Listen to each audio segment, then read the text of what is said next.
Hello বন্ধুরা, good morning. হ্যাঁ ভালো। তারপরে গাইস বলে কি হলো? ভাবলাম জল আনতে পাঠিয়েছে মা। আমি বলেছি ওষুধটা খাবো, মামা একটু জল দাও। আর এই মানে চেষ্টা করছি তোমাদেরকে একটু একটু করে ভিডিও দেওয়ার জন্য। আমাকে তো আর কেউ ক্যামেরা ধরার কেউ নেই, আমার স্মল ফ্যামিলি। আমি, আমার মেয়ে আর আমার হাজবেন্ড, তিনজনই।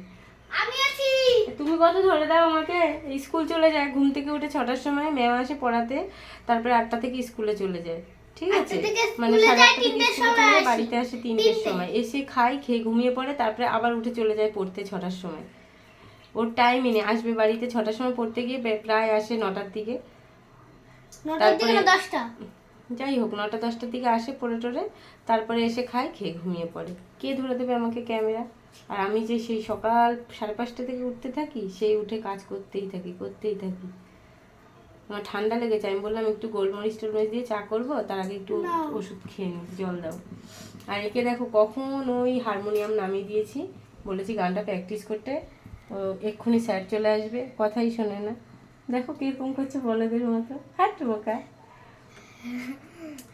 তোমাদের যদি আমাদের ভিডিও ভালো লাগে তাহলে কিন্তু সাবস্ক্রাইব করো চ্যানেলটাকে, পাশে থেকো, ঠিক আছে?